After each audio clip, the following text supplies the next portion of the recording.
nós hoje vamos receber uma vacina contra as mentiras do diabo. Amém? Nós vamos aprender e lembrar como é que nós precisamos nos ver. E nós precisamos sempre nos ver do ponto de vista de Deus. Amém? Deus tem um ponto de vista sobre você. Diga para a pessoa do seu lado, diga, irmão, Deus tem um ponto de vista sobre você. Aleluia, amém. É interessante que o Salmo de número 2 vai dizer que os reis da terra se levantam contra o ungido do Senhor, se falando de Jesus Cristo ali, o salmista. E a Bíblia diz que eles se levantam para fazer guerra contra o ungido do Senhor, mas ele do seu trono se ri deles. Significa que Jesus, quando olha para o diabo, ou para qualquer tentativa de Satanás, ou dos homens, de mudarem os planos de Deus, de mudar a imagem de Deus, aquilo que Deus falou, aquilo que Deus criou, Jesus olha do alto para eles. Ele olha de cima para baixo. Eu vou dizer para você, irmão, você não é autorizado a olhar de cima para baixo para ninguém nessa terra. Nenhum irmão, nenhuma pessoa. Mas você está convidado, convocado, incentivado a olhar para o diabo de cima para baixo. Porque nós estamos assentados com Cristo. Eu estou assentado com Cristo, você está assentado com Cristo. A nossa posição é inalcançável para Ele. Ele é caído, Ele é um anjo caído. Ele não tem como se reerguer, então você está acima dele. Toda autoridade que reside no nome de Jesus, que é o nome sobre todo nome, acima de todo nome, Ele confiou a mim e a você. E como, irmãos, portadores desse nome, nós possuímos toda a autoridade, todo o poder que reside nele. Então, jamais fale com o diabo no mesmo nível. Fale sempre com ele de cima para baixo. Fale com os sintomas de cima para baixo. Fale com a falta de cima para baixo. Fale com a tristeza de cima para baixo. Fale com a angústia de cima para baixo. Amém? Porque Deus te colocou acima. Abra sua Bíblia, por favor, em Tiago.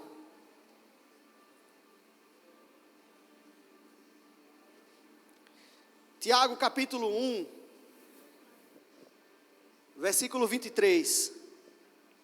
Tiago capítulo 1, versículo 23.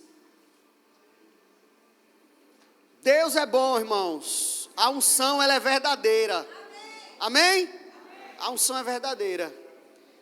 Aleluia. Tem muita unção aqui. Tem muita unção aqui. Diz assim, Tiago 1,23. Eu vou ler na atualizada. Tiago diz, olha, porque se alguém é ouvinte da palavra, não praticante, assemelha-se ao homem que o quê? Contempla no quê? No quê? No quê, irmão? Alô, você está acordado? Amém, amém, amém? É semelhante a um homem que contempla está fraco, amém. O seu rosto natural, pois a si mesmo se contempla e se retira. E para logo se esquece de como era a sua aparência. Tiago aqui dá uma informação muito interessante, irmãos. Ele está dizendo, olha, se você é ouvinte e não praticante, a palavra não vai ter efeito na sua vida. Então você vai ser como alguém que se olha no espelho e se contempla como é de verdade. Só que você vai se esquecer logo, porque você sai da frente do espelho. Você deixa de se expor àquela imagem. Só que tem uma informação muito interessante nisso. Ele está dizendo que a palavra de Deus, tudo que está escrito na palavra de Deus, preste atenção nisso, irmãos. Cada versículo que você recebe, cada versículo que você ouve, que é pregado aqui, todos eles mostram para você quem você é de verdade. A verdade sobre quem você é não está na personalidade que você adquiriu desde criança, não está na criação que você teve, não está no rótulo que as pessoas te dão, não está em como está a sua aparência agora, não está como os sintomas dizem, não está como o seu bolso diz ou sua conta bancária diz, não são as circunstâncias. Nada no mundo natural tem a capacidade de sobrepor a verdade absoluta que reside na palavra de Deus sobre quem você é. Aleluia! Então o diabo diz, você está doente, a palavra diz, você é curado. O diabo vai dizer, você é pobre, a palavra vai dizer, você é enriquecido em tudo. O diabo vai dizer, você está triste, a palavra de Deus vai dizer que você foi ungido com óleo de alegria. A palavra vai dizer, olha, escute, o diabo talvez chegue para você e diga bem assim, você está só. Jesus disse, eu estou contigo. Todos os dias, até a consumação do século. O diabo vai dizer para você, você não adianta ler a Bíblia, porque você não vai entender nada. Aí você vai para a palavra, Jesus diz lá em João capítulo 17, versículo 8, ele diz, olha, eu os confiei, rema, palavra revelada. A mesma palavra revelada que ele confiou aos discípulos, confiou a mim e a você, irmão. Toda a capacidade de Deus reside dentro de você. Essa é uma verdade que o diabo não pode mudar. Você é mais que vencedor. Você tem a mente de Cristo. Você é forte e corajoso. As suas forças se renovam. No mundo, irmãos, tudo que é natural, tudo que é desse mundo vai perecer, desvanece, como o brilho no rosto de Moisés. Mas você não, você cresce, você brilha mais e mais. A sua vereda vai brilhando mais e mais até ser dia perfeito. Aleluia! São verdades de Deus completamente absolutas, inquestionáveis, irrevogáveis. Elas são imutáveis, irmãos. Deus não é homem para que minta, nem filho de homem para que se arrependa. Se ele disse, é porque é. Então olhar para a palavra de Deus, expor a sua alma, o seu eu, aquilo que Deus diz sobre você, irmãos, vai transformar você na imagem perfeita. Vai atrair aquilo que você já é no espírito para o seu natural. Porque a Bíblia diz que o espírito que ressuscitou Jesus dos mortos iria vivificar o nosso corpo mortal, irmão. Então você traz do espiritual e se manifesta no material. A exposição à verdade vai fazer com que a sua cabeça fique completamente tomada do que Deus diz para você. Se você deixar os seus pensamentos vagarem, você sai de frente do espelho. Se você sai de frente do espelho, você fica vulnerável às mentiras do diabo. Porque assim que você sair de lá, ele vai dizer, não, mas não é bem assim. Também não é assim. Essa igreja também é demais. Todo mundo tem que ser próspero, todo mundo tem que ser curado, todo mundo tem que ser alegre. Não é bem assim. E ele vai começar a trabalhar isso em você. E você vai se ver acuado, irmãos. Paulo chama isso de fortalezas. Ele começa a construir um muro na sua cabeça.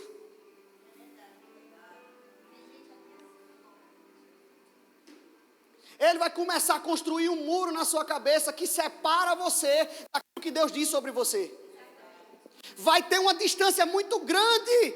Aí você chega na igreja, você ouve essas verdades que eu estou pregando, e aí ele vai te lembrar do seu armário, vai te lembrar da conta que tem para pagar, vai te lembrar do sintoma, talvez comece a doer agora porque eu estou falando.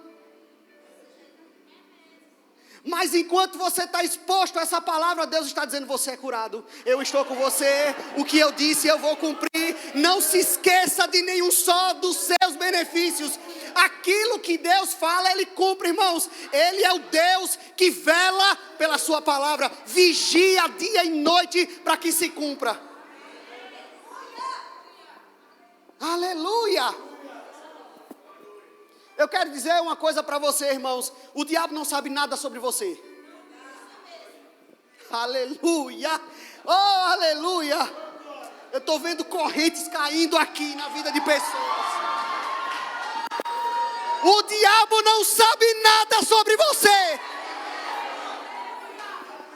Manda ele calar a boca, diga: você não sabe nada sobre mim.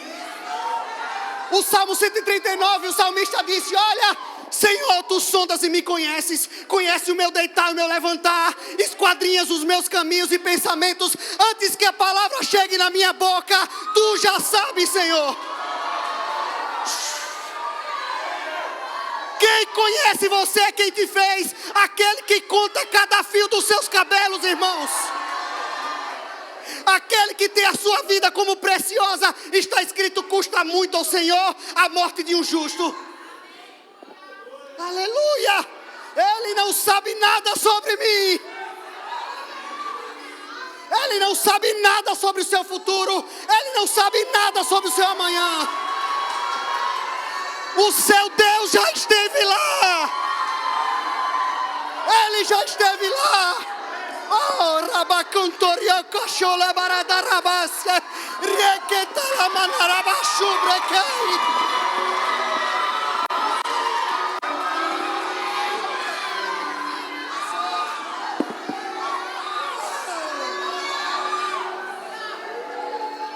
Ele já esteve lá. Ele esteve no final antes de você.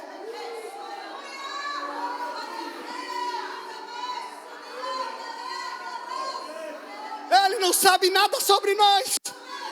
Não sabe nada sobre nós. Não adianta passar na nossa cara, irmãos, o pecado, um erro, uma característica que a gente ainda não se livrou do velho homem. Ele continua sem saber nada sobre nós.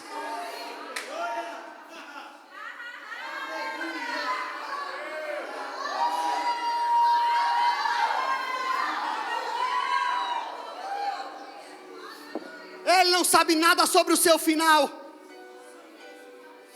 Quando Deus usa a boca do profeta Jeremias, ele vai dizer: olha, pensei os pensamentos que tenho sobre vós, pensamentos de paz e não de mal, para lhe dar o fim que desejais. É Ele quem sabe. O apóstolo Paulo disse: olha, e o próprio Espírito testifica com o meu espírito, com o nosso, com o seu, que eu sou filho de Deus. O que ele está dizendo: olha, o exterior pode não parecer, talvez lá fora, talvez aí em Roma, me conheçam como Paulo perseguidor, mas no meu espírito, dentro de mim, tem uma voz bradando, dizendo: você é filho, você é filho, você é filho, você é filho, você é filho, você é filho. Oh, eu sou filho. Eu quero que você levante do seu lugar agora. Se levanta aí, irmão. Deus me deu uma direção. Eu quero que você grite o mais alto que você puder o seguinte. Você vai dizer: eu sou filho. Bem alto para o diabo ouvir hoje, tá certo? 1, 2, 3. Eu sou filho. Aleluia.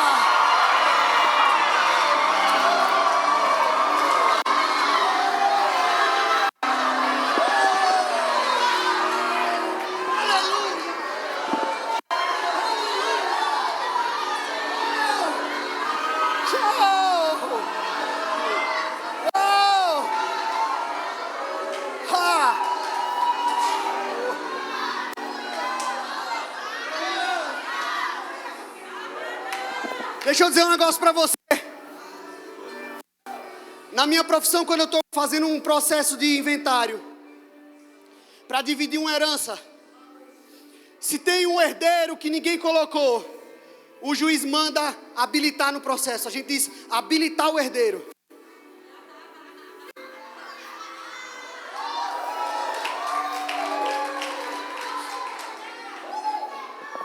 No momento que Jesus Cristo morre naquela cruz, Ele habilitou você como herdeiro. Eu fui habilitado. Eu não sou qualquer um, Satanás, para você achar que vai me matar na próxima esquina. Aleluia. A Bíblia diz que somos herdeiros de Deus, co-herdeiros com Cristo. Cristo foi o primeiro habilitado, depois ele veio arrastando todo mundo. É por isso que lá em Apocalipse diz que se ouviu voz de grande multidão, eu estava lá, você, nós estávamos lá, na visão de João. Era sobre mim, era sobre você. Oh, se sente se você conseguir.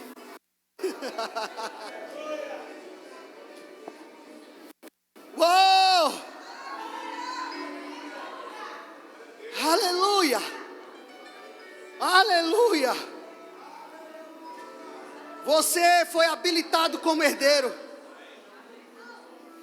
Você não pode ser excluído da herança, irmãos. É sua. Alguém conquistou por você. Aleluia! Aleluia! A gente não pode admitir que o diabo tente nos esconder essa verdade.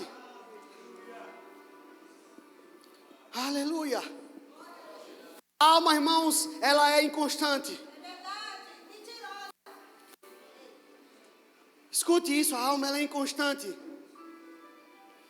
Ela vai se apegar àquilo que está perto dela, àquilo que foi oferecido para ela. O apóstolo Paulo, lá em 2 Coríntios, no capítulo 3, de 2 Coríntios, ele diz, olhe, versículo 12, ele diz, olhe, tendo pois tal esperança, servimos-nos de muita o quê? Ousadia ao falar. E aqui eu quero que você preste atenção, irmãos. Quando Paulo fala sobre ousadia, irmãos, sobre avançar, Paulo tinha vida para isso. Eu estou falando, aqui nós estamos falando de uma igreja, irmãos, que tinha os irmãos dilacerados, assassinados diariamente. Você está entendendo isso? Às vezes nós perdemos um irmão como nós perdemos, partiu para o Senhor esses dias, e a gente fica triste, e é normal, e tem que lamentar sim, sentir falta. Agora eu quero dizer uma coisa para você, irmãos. Deus não nos deu espírito de medo. Deus não nos deu óleo de tristeza. Foi óleo de alegria. Espírito de ousadia. E os discípulos eram o seguinte: matava um no dia, no mesmo dia eles oravam pedindo ousadia. Paulo disse, nós somos entregues à morte todos os dias. Todos os dias entregues à morte. Paulo não só sabia que os assassinatos aconteciam, porque ele ajudou antes de se converter. Ele contribuiu com aquilo, ele sabia a crueldade empregada e o nível do perigo. Por quê? Porque ele foi um perseguidor. E Paulo não saía da boca dele dizer que Deus tinha dado espírito de ousadia. Que ousadia, ele diz, olha, nessa esperança, qual a esperança, irmãos? De Cristo. Ele diz, essa esperança de viver a vida de Cristo nos dá ousadia, coragem para se levantar. Eu vou contar uma coisa para você, e quem for ministro aqui, pregador, vai saber, vai poder confirmar o que eu vou lhe dizer. Eu prego há 18 anos, comecei com 11, quase 12 anos. Eu vou dizer uma coisa para você, irmãos, eu já fui desafiado a pregar essa palavra nos piores momentos da minha vida.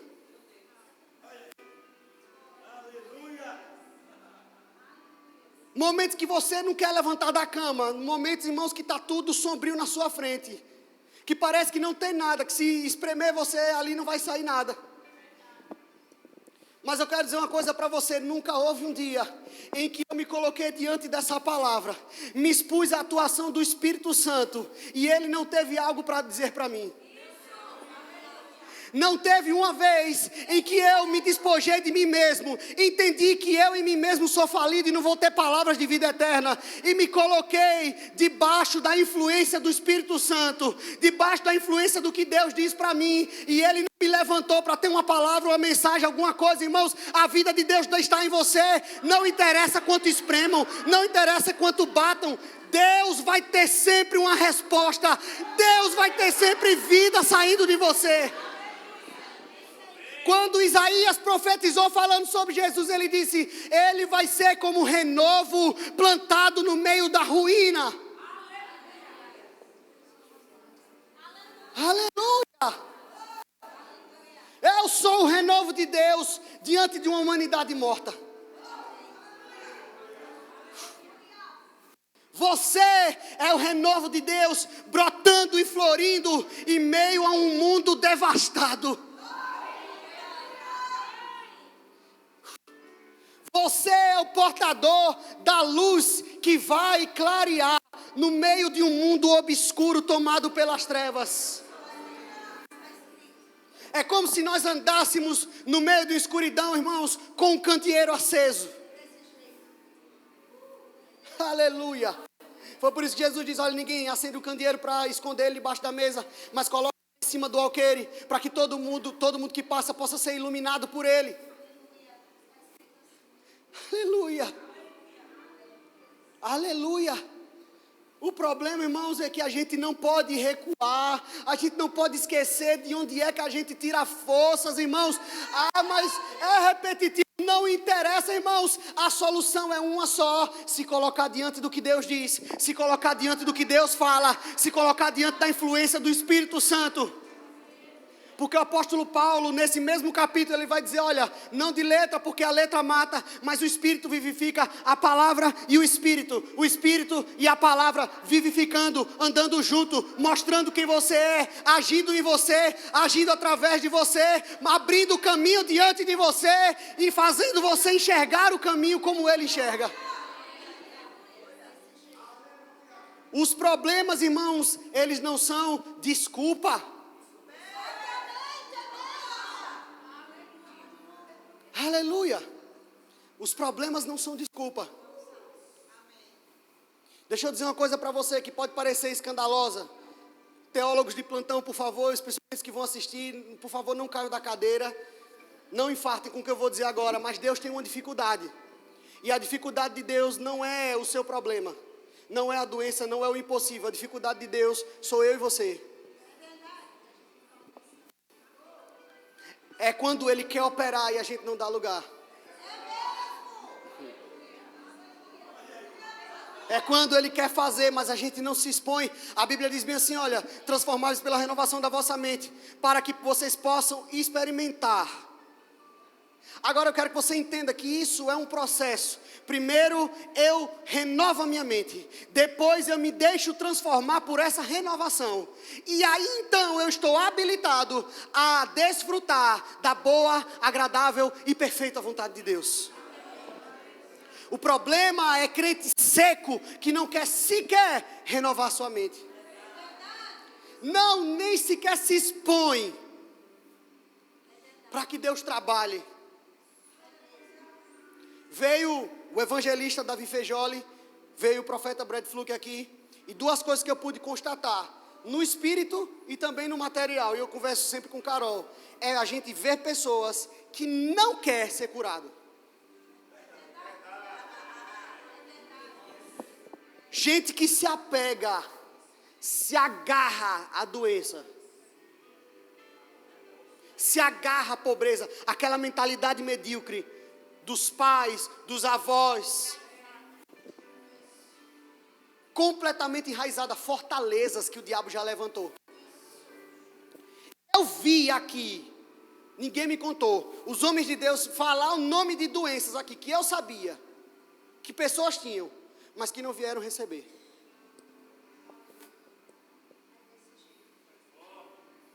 Aleluia. Aleluia. Não tem problema não, irmãos, eu sei lidar com o grito e com o silêncio da plateia. Se nesses anos eu aprendi alguma coisa com Deus, é que o meu papel é só transmitir a mensagem.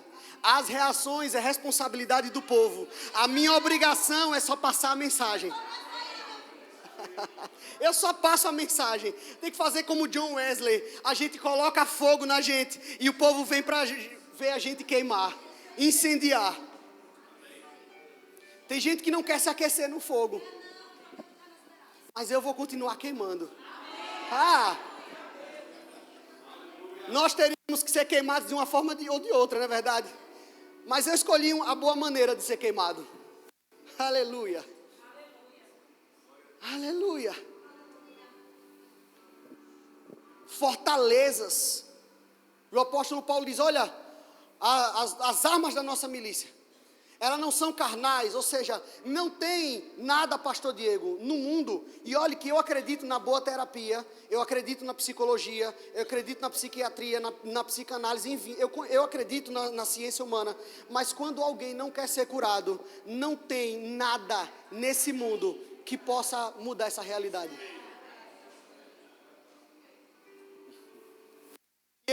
As armas da nossa milícia, elas não são carnais, são poderosas em Deus para desfazer fortalezas. Se essas pessoas que já estão com essas fortalezas levantadas em sua mente não se expuserem, irmãos, às armas poderosas em Deus, elas vão passar por aqui sem desfrutar de nada do que Deus tem para elas, correndo o risco ainda de ser pedra de tropeço para outros. Porque se o diabo levantar fortalezas na sua mente, você vai ficar pesado demais, inclusive para o seu cônjuge correr com você. E você vai pagar diante de Deus, porque você podou um chamado. Oh, aleluia.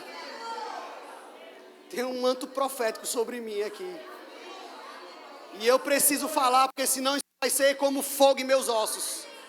Está entalado dentro de mim. Tem amizades que precisam ser revistas aqui. Passe e revista as suas amizades, inclusive com gente daqui, porque se ficar pesado demais, você vai ter dificuldade de correr. A Bíblia diz: despojando-nos de todo peso e do pecado. Do peso e do pecado.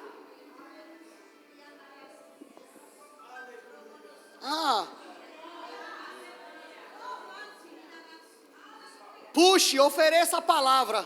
Coloque o dedo na ferida do seu amigo, da sua amiga. Deus chamou você para isso. Se você não fizer isso, você está sendo inútil. Sua amizade não serve de nada. Se você não faz isso com o seu cônjuge por medo, você é um mau marido, você é uma má mulher. Porque Deus está mostrando para você. Deixa eu contar uma coisa para você. Ezequiel, ele disse: olha, se o justo fala para o ímpio, ó ímpio, certamente morrerás. E esse ímpio ouvir e não se converter, ele não vai ser cobrado. Mas se o justo diz para o ímpio, ó ímpio, vê o justo na iniquidade e não fala para ele, o sangue dele vai ser cobrado. Era assim lá na velha aliança. Deus usando o profeta. A sua obrigação é colocar o dedo na ferida quando for necessário. É puxar as pessoas para Deus. Os amigos que nunca gostaram de quando eu fui franco e falei algo de Deus para eles, eu não tive problema em deixar ir. E eu não tenho problema em deixar ir.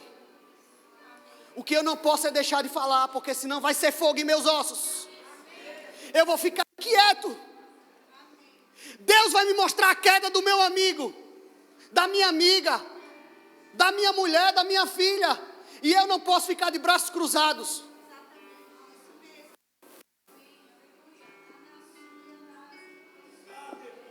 Deixa eu dizer uma coisa para você, irmãos, que veio no meu espírito agora. Olhe, a Bíblia diz que há um sofrimento para o crente, viu? E o sofrimento do crente, irmãos, é sofrer por pregar essa palavra, por viver essa palavra, é ser perseguido, é ser deixado de lado. Ah, mas eu tenho medo dela dizer que eu estou julgando. Não tem problema, quando disser que você está julgando, você vai dizer: não me veja como juiz, mas como um oficial de justiça. Eu vim intimar você só porque Deus está falando, e Ele está falando que o seu caminho é de morte.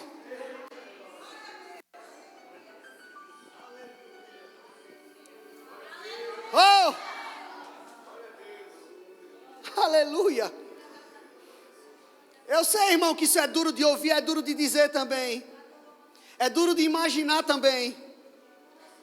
Mas essa é noite, irmãos, de Deus colocar a gente na frente do espelho.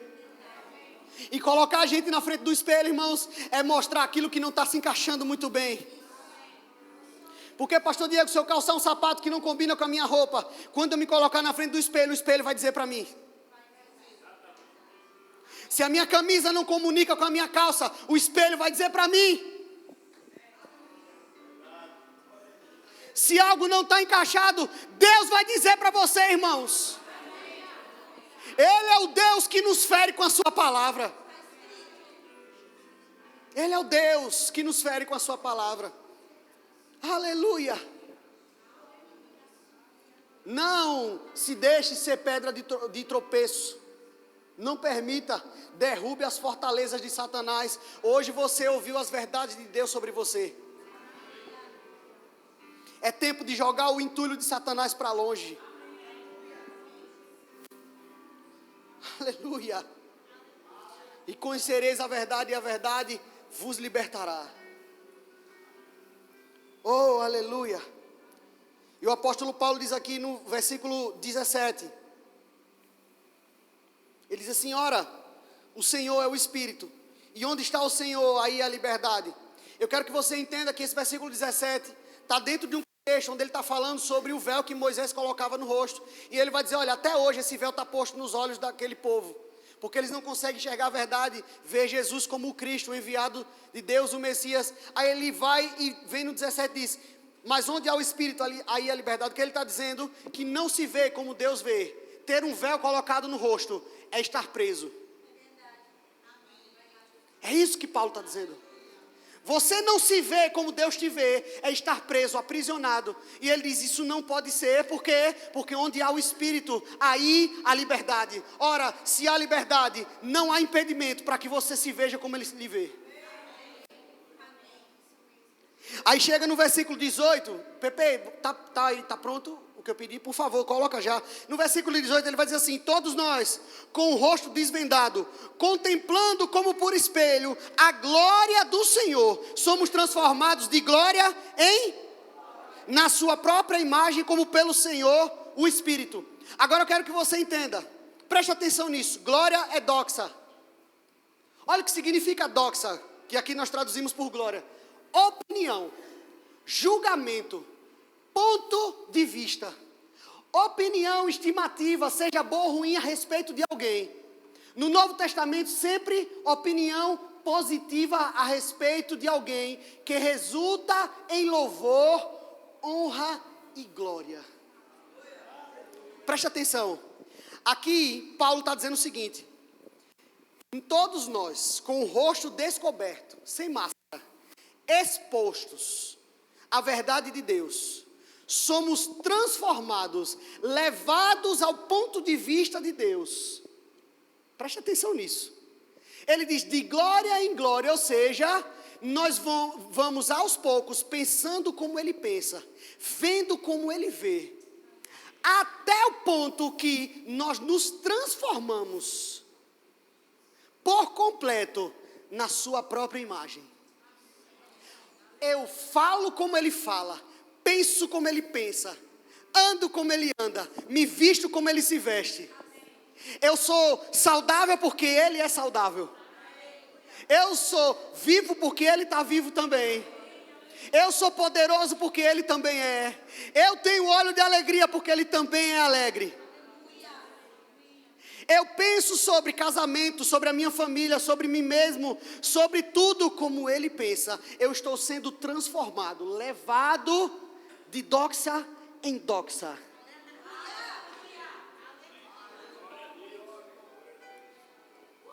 Até absorver completamente a mentalidade dele. Aí, irmãos, quando você entender que você tem o ponto de vista de Deus, e você entender o que Ele pensa sobre você, irmãos, a sua vida nunca mais vai ser a mesma. Porque você vai olhar para a palavra como Ele olha. E Deus, quando olha para a sua palavra, Ele olha como uma sentença. Aleluia. Deus, quando olha para você, Ele olha como uma sentença. Estava conversando isso com Larissa essa semana, quando Ele diz que nós somos a justiça de Deus. Não é isso? Aquele que não tem pecado, Deus o fez pecado por nós, para que nele fôssemos feitos o quê? Justiça de Deus. Na verdade, se a gente pudesse bem traduzir isso, a gente poderia dizer que somos a sentença de Deus. Justiça que Paulo trata aqui era a justiça do direito romano. Paulo era versado no direito romano. Não dá tempo de eu explicar isso aqui. Mas se você pegar o livro de Atos, capítulo 20 em diante, você vai ver ele lá se defendendo diante do juiz. Você vai ver que Paulo era versado em direito romano. Ele pede para ser julgado por César, por ser cidadão romano. Aquilo era um tipo de recurso. Alguém precisava ter muito conhecimento de direito para fazer a autodefesa que ele fez, inclusive com conhecimento dos recursos cabíveis. Então ele aqui estava com o direito romano em mente, ele diz, e era a carta aos romanos, se você prestar atenção. Então ele diz, nele fôssemos feitos a justiça de Deus, ou seja, a sentença definitiva de Deus. Eu sou, você é a sentença ambulante de Deus para esse mundo caído, irmão. Você é a sentença de Deus contra a doença. Você é a sentença de Deus contra a miséria. Você é a sentença de Deus contra a tristeza. Você é a sentença de Deus contra todos os males que assolam esse mundo. E em você, o mundo pode ver pecado, você está condenado. A dívida foi paga. Ser a sentença de Deus, irmãos, é ter em você o está consumado estampado na sua cara. Aleluia! Esse é o ponto de vista de Deus sobre nós. Esse é o que Ele pensa sobre nós. Você lembra que eu disse que, para encerrar, você se lembra que eu disse que a dificuldade de Deus não é os seus problemas? Amém? Amém? Eu quero que você venha comigo em Números capítulo 23. Para a gente dar uma olhadinha sobre o que é ponto de vista. Números capítulo 23. Deus é bom. Deus é bom. Uou! Aleluia! Deixa eu contextualizar para você bem rapidinho. Aqui está falando da história de Balaão. É aquele mesmo da jumenta. Aqui é o seguinte. No capítulo 22, eu não vou ler porque não vai dar tempo de ler tudo. A Bíblia diz que o rei era dos amorreus, meu Deus. Deixa eu me lembrar, viu? Para eu dar a informação certinha para vocês. Capítulo 22, isso. Balaque, né? Ele era filho de Zipó, é isso mesmo, dos amorreus. Deixa eu ver. Não, os amorreus foi o que o Israel tinha feito. Mas ele estava no caminho de Israel. Quero que você entenda isso. Era uma nação que estava no caminho de Israel. E ele já tinha visto o que o povo tinha feito aos amorreus e aos outros povos até chegar nele. E aos moabitas até chegar nele. Você está entendendo nisso? Isso é uma informação muito boa. Porque já disse para você que o diabo tem mais medo de você do que você dele. Alô? O mundo tem mais medo da gente do que a gente deles, irmãos. Eu me lembro quando teve a eleição de 2018. Você abria a internet, o que mais tinha era palavrão xingando o crente. Porque eles se tocaram que nós tivemos o poder de eleger um presidente. Amém. O mundo tem mais medo da gente do que a gente deles. E aqui o camarada estava se acabando de medo. Ele disse, espera aí, eu tenho que fazer alguma coisa por ele, já sei.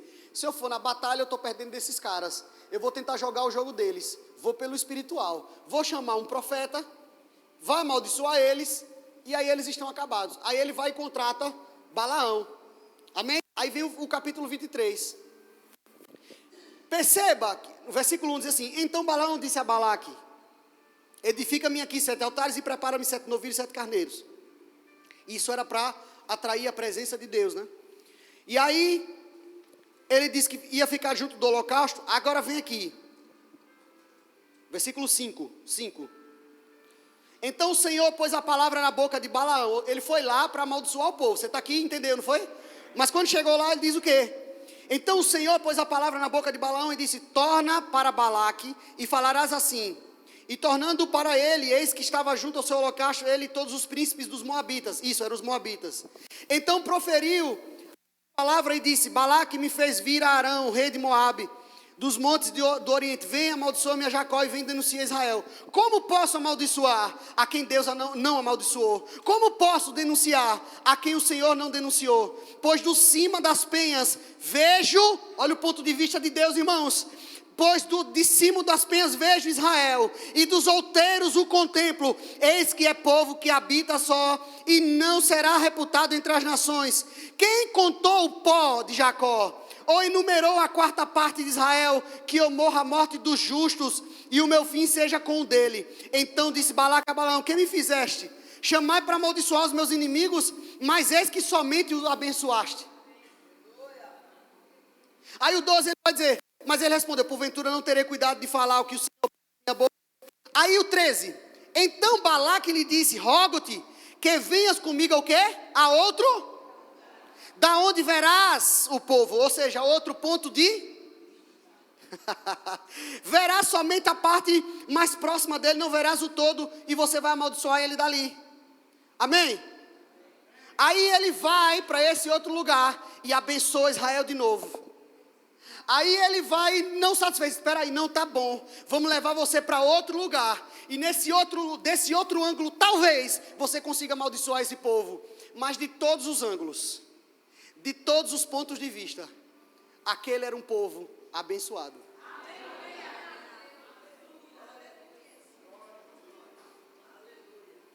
Deixa eu dizer um negócio para você. As circunstâncias e o diabo podem apresentar diversos ângulos para você ver a sua situação. Mas o ponto de vista real só existe um. E o ponto de vista real é doxa para a sua vida.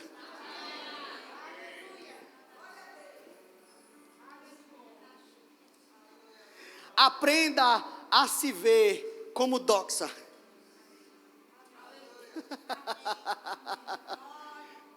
Só se veja, só se permita enxergar como doxa, como alguém que foi glorificado, como alguém que foi aprovado, como alguém que enxerga como Deus nos enxerga.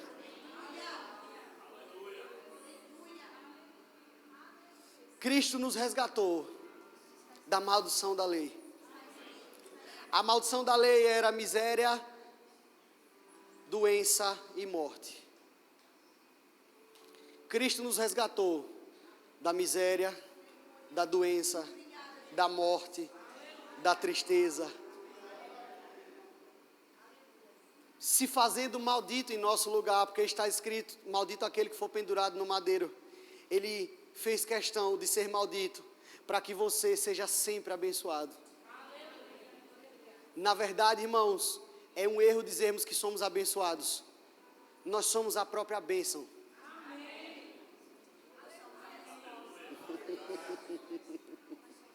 Porque você, além de abençoado, você é transmissor dessa bênção.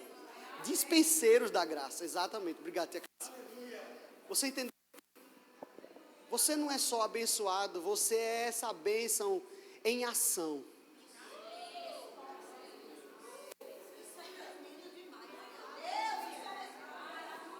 Oh!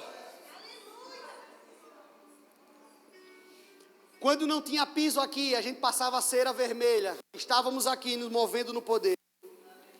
Quando a cera virou amarela, a gente estava aqui também. Quando pregava com o microfone com fio, com uma caixa de som apenas, estávamos aqui. Quando o púlpito era de madeira, nós estávamos aqui nos movendo no que Deus falava. Quando começamos a colocar mais ventiladores, estávamos aqui. Quando o piso chegou, aqui. Quando precisamos ir lá para o calor, enquanto aqui era construído, nós estávamos lá nos movendo no que Deus falava. Quando só tinha 22 pessoas, nós já nos movíamos no que Deus falava. Nós estamos com a igreja grande, com centenas de membros, quase toda construída e nos movendo no que Deus fala. Satanás não conseguiu parar a gente numa pandemia. Ele não conseguiu nos calar quando faltou dinheiro. Ele não conseguiu nos calar quando a maioria não tinha nem como chegar aqui, não tinha transporte, não tinha Uber. Quanto muito irmão vinha aqui caminhando a pé. Ele não nos calou, irmãos, quando a gente adoeceu, ou quando alguns irmãos adoeceram, ou mesmo quando alguns partiram para o Senhor. Ele nunca vai nos parar. Nós estamos movidos por uma palavra, irmãos, que atravessou gerações, séculos, milênios, tocou vidas, custou sangue de pessoas, de irmãos, suor, trabalho. Não somos qualquer um, irmão. Ele não parou a gente quando os irmãos eram dilacerados, quando era comido por leão, quando não podiam botar a cara para fora de casa, irmãos. Ele não nos parou quando os primeiros missionários chegaram aqui no Brasil e iam evangelizar no interior e tacavam pedra neles. Vá pesquisar para você ver o que eu estou falando. Os primeiros missionários iam para o interior pregar e tacavam pedra. Ele nunca nos parou. Deus não tem problema com as nossas dificuldades, irmãos. A graça dele vai nos aperfeiçoando. Eu quero dizer para você que esse é um chamado de Deus para a igreja hoje. Escute, igreja, não fique preguiçosa, não fique irreverente. Volte-se para o Senhor, confia no Senhor, apoie-se no Senhor, na força do seu poder. Se exponha ao que Ele diz e Ele vai fazer você sempre triunfar. Ele é o Deus que nos conduz em triunfo. Ele é o Deus que nos conduz em triunfo. Oh, de doxa em doxa. Ah, não paramos, não vamos parar. Vamos avançar. Deus vai levantar uma geração ainda mais fervorosa.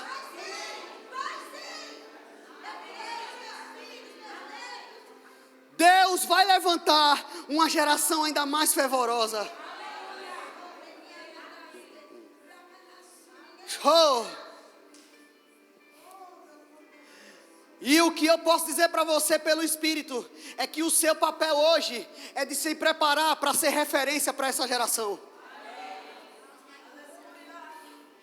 Nós estamos nos últimos dias, mas ainda não é o último dos últimos. Deus ainda está levantando uma geração mais fervorosa, que vai enfrentar desafios ainda maiores que os nossos. E Ele está nos moldando, porque a firmeza de Deus precisa ser absorvida pelo nosso ser cristão, pela nossa identidade, por quem nós somos, por como falamos, nos comportamos e reagimos. E essa mesma firmeza que tem nos trazido até aqui vai servir de apoio para essa geração. Os profetas da nossa vão servir como boca de Deus para essa. Os pastores como pais. Oh. Mas jamais o fogo vai parar de arder nesse altar. Aleluia. Amém? Até aqui falou o Senhor. Oi? Fácil. Oh, feche os seus olhos. Curva a sua cabeça. É noite de salvação. Aleluia. É noite de renovo. Aleluia. Entrou alguém aqui hoje que não tem certeza dessa salvação. Você ouviu essa palavra e você sabe que Deus falou com você. Você não tem certeza de salvação. Você nunca fez uma aliança com Jesus definitiva. Ou você fez, mas você esfriou por algum motivo e você quer renovar essa aliança essa noite. Há alguém aqui nessa condição? Eu vou insistir mais uma vez em algo que o Espírito Santo está me dizendo agora. Existe alguém que quer renovar sua aliança com Jesus hoje? Você sabe que você está longe. Você sabe que você esfriou e você quer renovar a sua aliança. Você quer chegar para perto do fogo. Você quer se colocar na frente do espelho de novo. Tem alguém que quer renovar a sua aliança com Cristo hoje?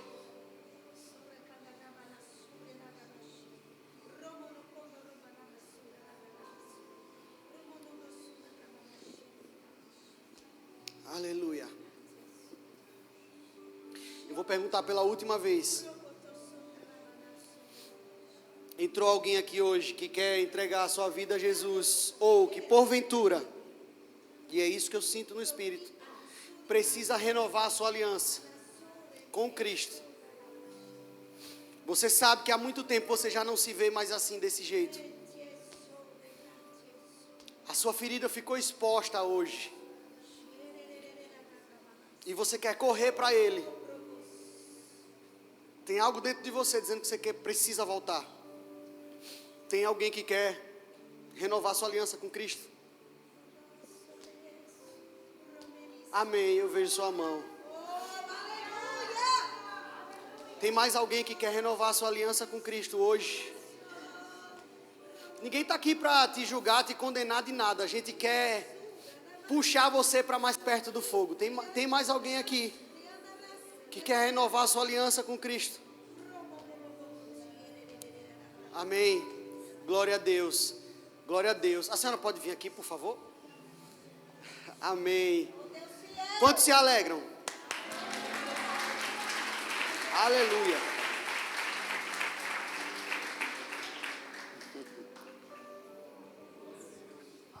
Amém. Aleluia. Deus é bom. Ele é muito bom. Ele sempre tem um antídoto para as mentiras de Satanás. É incrível.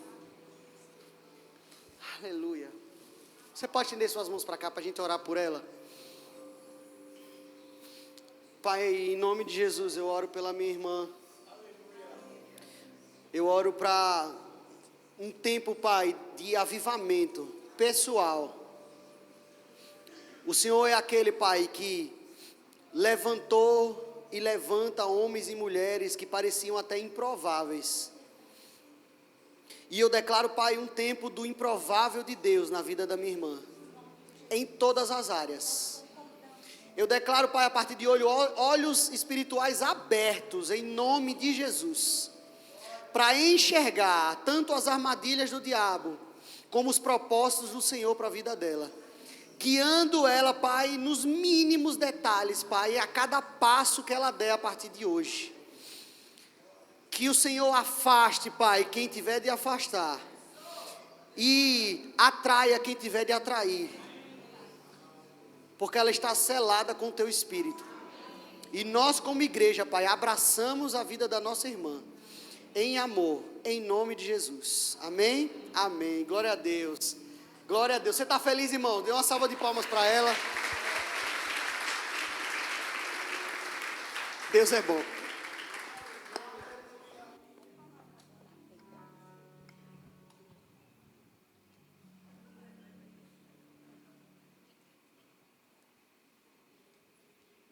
Aleluia. Que ensino foi esse, Brasil? Meu Deus, eu recebi tanto que eu achei que eu ia voar aqui nesse lugar. Que bom depósito é a vida do nosso pastor Samuel, né, minha gente? E Salmo 118 diz para a gente contar os feitos do Senhor, para a gente não se calar, para a gente falar aquilo que Deus tem feito. Quem sabe que o lema dessa casa são famílias inteiras servindo o Senhor? Amém? Tem uma família que nós recebemos aqui na nossa igreja, e eu queria chamar a irmã Vera aqui. Ela pediu para contar um testemunho. A gente vai se alegrar com o testemunho dessa irmã. Vocês podem dar uma salva de palmas para ela? Vem cá, irmã Vera. Ela é mãe eu chamo ela de Tatá. Como é o seu nome mesmo? Tayane, que eu só conheço o apelido. E ela é esposa do Tiago. Tiagão está aqui? Cadê? Não veio hoje.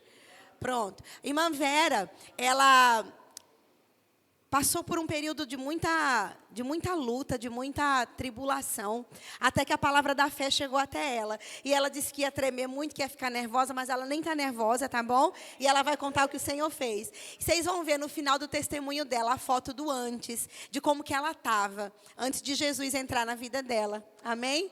O microfone pode ser esse.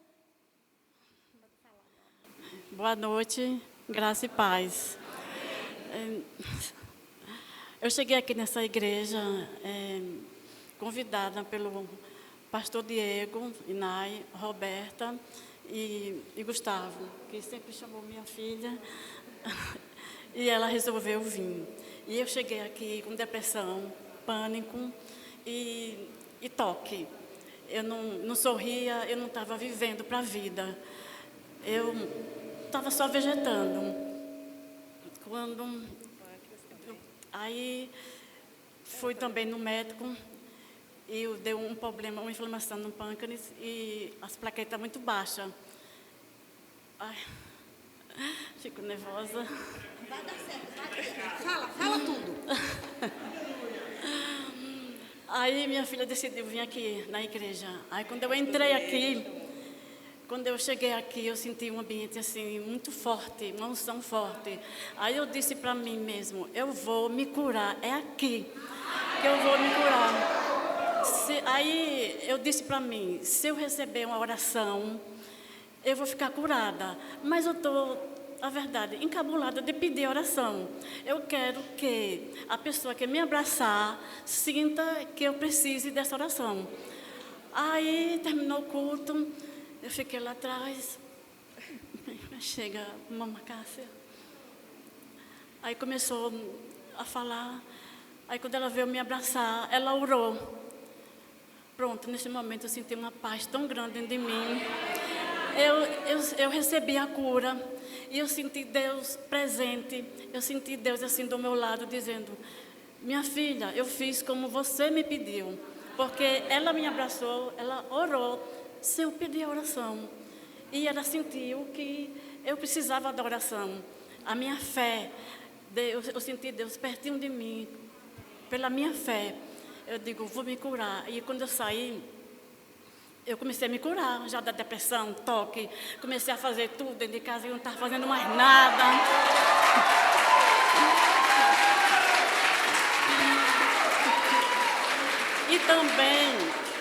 E também eu cheguei aqui com uma catarata para fazer, há mais de 15 anos, já estava num grau elevado.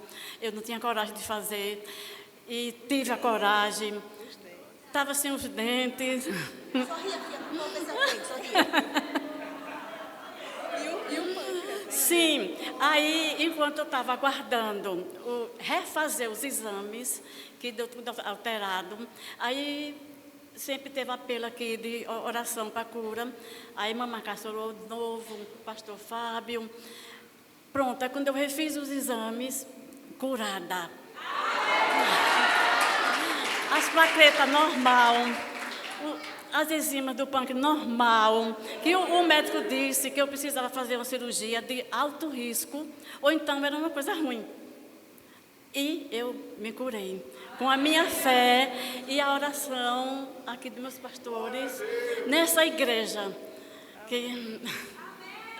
E Deus me tirou de um labirinto e me trouxe de volta à vida. Obrigada, Jesus.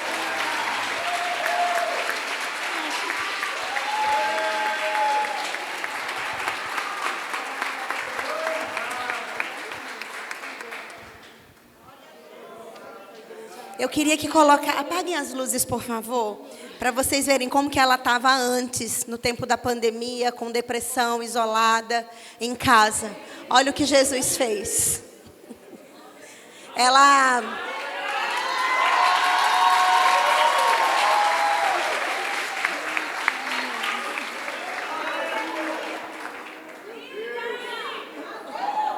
Quem ama Jesus aqui nesse lugar? Amém?